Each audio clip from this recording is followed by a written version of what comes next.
Welcome to metro TV. నేను భారతి. ఇక details లోకి వెళ్తే బులెటిన్లో బ్రేకింగ్ న్యూస్ చూస్తున్నా. మున్సిపల్ ఎన్నికల్లో సత్తా చాటేందుకు భారతీయ జనతా పార్టీ సన్నద్ధమవుతోంది. కొత్తగా బీజేపీ జాతీయ అధ్యక్షుడిగా ఎన్నికైన నితిన్ నబీన్ తొలిసారిగా రాష్ట్రంలో అడుగు పెట్టనున్నారు. మహబూబ్ నగర్ పట్టణంలో ఎంవీఎస్ కళాశాలల మైదానంలో పార్టీ బూత్ కార్యకర్తల సమ్మేళనం నిర్వహించనున్నారు. ఆయన తొలి సభ పాలమూరులోనే జరగనుంది. ఆయన రాకతో త్వరలో మున్సిపల్ ఎన్నికల్లో తమ ప్రయోజనం చేకూరనుందని పార్టీ శ్రేణులు అభిప్రాయం వ్యక్తం చేస్తున్నారు. పాలమూరులో నిన్నటి వరకు అభ్యర్థుల ఎంపిక, బుజ్జగింపులు, సర్దుబాట్లు, బీఫామ్ పంపిణీలపైనే మిగతా పార్టీలన్నీ దృష్టి పెట్టగా బీజేపీ మాత్రం ముందుగానే అభ్యర్థులను ఎంపిక చేసి బీఫామ్లు పంపిణీ చేసింది. ఎన్నికల నోటిఫికేషన్ తర్వాత మొదటి సభ బీజేపీనే నిర్వహిస్తోంది. ఆరంభంలోనే జాతీయ అధ్యక్షుడు వస్తుండటంతో పార్టీ శ్రేణులు హర్షం వ్యక్తం చేస్తున్నాయి.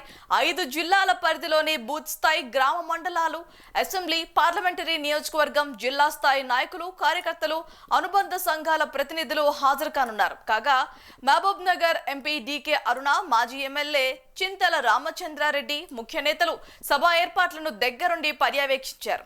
ఇటీవలే రాష్ట్ర అధ్యక్షుడు రామచంద్రరావు సైతం వచ్చారు. సుమారు 15 మంది నుంచి 20,000 మందిని సమకూర్చినట్లుగా చూస్తున్నారు.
బ్రేకింగ్ న్యూస్ చూస్తున్న. మున్సిపల్ ఎన్నికల్లో సత్తా చాటేందుకు భారతీయ జనతా పార్టీ సన్నద్ధమవుతోంది. కొత్తగా బీజేపీ జాతీయ అధ్యక్షుడిగా ఎన్నికైన నితిన్ నబీన్ తొలిసారిగా రాష్ట్రంలో అడుగు పెట్టనున్నారు.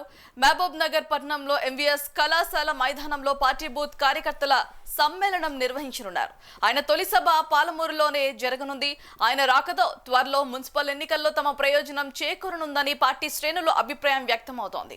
పాలమూరులో నిన్నటి వరకు అభ్యర్థుల ఎంపిక, బుజ్జగింపులు, సర్దుబాట్లు, బీఫామ్ పంపిణీలపైనే మిగతా పార్టీలన్నీ దృష్టి పెట్టగా బీజేపీ మాత్రం ముందుగానే అభ్యర్థులను ఎంపిక చేసి బీఫామ్లు పంపిణీ చేసింది. ఎన్నికల నోటిఫికేషన్ తర్వాత మొదటి సభ బీజేపీనే నిర్వహిస్తోంది. ఆరంభంలోనే జాతీయ అధ్యక్షుడు వస్తుండటంతో పార్టీ శ్రేణులు హర్షం వ్యక్తం చేస్తున్నాయి. అయితే 5 జిల్లాల పరిధిలోని బూత్ స్థాయి, గ్రామ మండల, అసెంబ్లీ, పార్లమెంటరీ నియోజకవర్గం, జిల్లా స్థాయి నాయకులు, కార్యకర్తలు, అనుబంధ సంఘాల ప్రతినిధులు హాజరు కానున్నారు. Party Mahabubnagar MP DK Aruna, మాజీ ఎమ్మెల్యే చింతల రామచంద్రారెడ్డి ముఖ్య నేతలు సభ ఏర్పాట్లను దగ్గరుండి పర్యవేక్షిస్తున్నారు. ఇటీవలే రాష్ట్ర అధ్యక్షుడు రామచంద్రరావు సైతం వచ్చారు. సుమారు 15 నుంచి 20,000 మందిని సమీకరించేందుకు చూస్తున్నారు.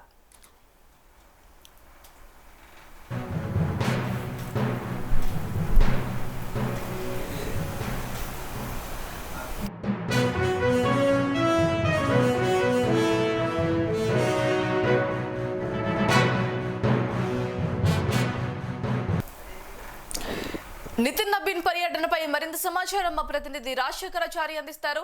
శేఖర్, చెప్పండి. Thank you Bharati.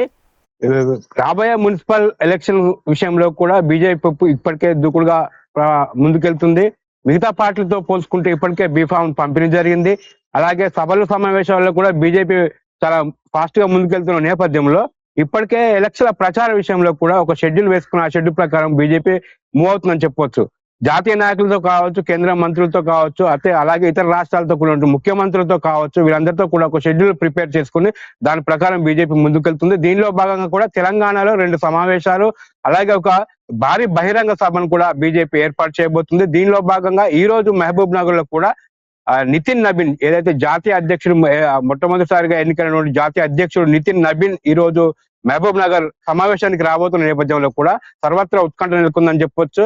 ఎందుకంటే జాతీయ నాయకుడు మొదటిసారి ఎన్నికల నేపథ్యంలో ఇక్కడికి వస్తున్నారు కాబట్టి కార్యవర్గ సభ్యులు కూడా అలాగే క్యాడర్ కూడా చాలా ఉత్సాహంగా ఉండాలని చెప్పొచ్చు. నేరుగా అతను కలుసుకోవడానికి కూడా వీలుగా ఉంటున్న ఉద్దేశంతో కూడా కార్యకర్తలు భారీ ఎత్తున ఇక్కడికి రాబోయే అవకాశం ఉంది. ఇక మహబూబ్ నగర్ ఎందుకు ఎంచుకున్నారంటే సీఎం రేవంత్ రెడ్డి సంబంధించిన సొంత జిల్లా కాబట్టి అక్కడి నుంచే ఎలక్షన్ల ప్రచారాన్ని మొదలు పెడితే కౌంటర్ గా ఉంటుందని చెప్పేసి బీజేపీ భావిస్తున్న నేపథ్యంలో కూడా ఈ రోజు మహబూబ్ నగర్ ఎంబీబీఎస్ కాలేజీలో కూడా ఈ రోజు ఈ సమావేశం బూత్ స్థాయి సమావేశం ఉండబోతుంది. దాదాపుగా 10 నుంచి 15,000 మందితో కూడినటువంటి ఈ సమావేశం ఉండబోతుంది. ఇక ఇప్పటికే కాంగ్రెస్ చేస్తున్నటువంటి మోసాలు కావచ్చు, కాంగ్రెస్ ఇచ్చిన మోసపూరిత హామీలు కావచ్చు, ప్రజలను మోసం చేస్తుందని చెప్పేసి ఈ నేపథ్యంలో కూడా 2 రోజుల క్రితం కూడా బీజేపీ ఛార్జ్ షీట్ రిలీజ్ చేయడం జరిగింది. ఈ ఛార్జ్ షీట్ లో కూడా కాంగ్రెస్ ఇచ్చినటువంటి హామీలు ఏవైతే ఉన్నాయో, ప్రజలను మోసం చేసినటువంటి పథకాలు ఏవైతే ఉన్నాయో వాటన్నిటి కూడా ఈ ఛార్జ్ షీట్ లో బీజేపీ డిస్కస్ చేయడం జరిగింది. ఇవే అంశాలను కూడా తీసుకొని ప్రజల్లోకి మేము వెళ్తాము. కాంగ్రెస్ చేసినటువంటి మోసాలు ఏవైతే ఈ 2 సంవత్సరాలు చేసిందో దానికి సంబంధించిన పూర్తి విషయాలు కూడా ఈ ఛార్జ్ షీట్ లో మేము చెప్పడం జరిగింది. అలాగే ఈ విషయాలను కూడా వీడియో రూపంలో కూడా చిత్రీకరించి మేము నిర్వహించే ప్రచారంలో కూడా ఎల్ఈడి స్క్రీన్ తో నిర్వహించే ప్రచారంలో కూడా కాంగ్రెస్ చేసినటువంటి మోసాలను ఈ ప్రచారంలో మేము ప్రజలకు తెలియజేస్తామని చెప్పేసి బీజేపీ చాలా స్ట్రాంగ్ గా వినిపిస్తున్న నేపథ్యం. ఇక మరోవైపు కూడా బీజేపీ ఏదైతే కేంద్ర ప్రభుత్వం నుంచి వస్తున్నటువంటి నిధులు కావచ్చు, అలాగే పథకాలు కావచ్చు, వీటి విషయంలో కూడా రాష్ట్ర ప్రభుత్వాలు అలాగే ఈ ముఖ్యంగా తెలంగాణ సంబంధించినటువంటి రేవంత్ సర్కార్ కూడా చాలా చెడు ప్రచారం చేస్తుంది. ఈ చెడు ప్రచారం కూడా తిప్పికొట్టే విషయంలో కూడా క్యాడర్ కు ఒక దిశానిర్దేశం రామచంద్రరావు ఇటీవల చేస్తూ వస్తున్నారు.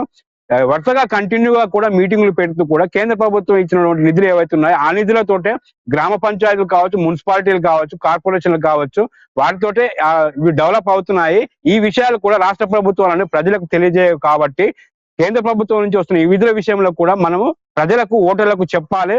దానిలో భాగంగా ప్రచారంలో కూడా ఈ ఎల్ఈడి స్క్రీన్ల పైన కూడా కేంద్రం ఇస్తున్న నిధులు కావచ్చు మొదలైన విషయాలు కూడా ప్రజలకు తెలియజేయాలని చెప్పేసి చెప్తున్న నేపథ్యం. ఇక ఈ రోజు జరిగిన ఈ సమావేశం తర్వాత కూడా మళ్ళీ 7వ తారీఖుకు మరొక సమావేశం ఉండబోతుంది. అది మంచిర్యాలలో కండక్ట్ చేయబోతున్నారు. ఈ మంచిర్యాలలో జరిగిన సమావేశాన్ని కూడా మహారాష్ట్ర ముఖ్యమంత్రి దేవేంద్ర ఫడ్నవీస్ రాబోతున్నారు. ఈ మంచిర్యాల కలిగిన మీటింగ్ తర్వాత కూడా మళ్ళీ 8వ తారీఖు కూడా భారీ బహిరంగ సభ బీజేపీ ప్లాన్ చేయబోతుంది. ఇది నిర్మల్లో నిర్మించబోతున్నారు.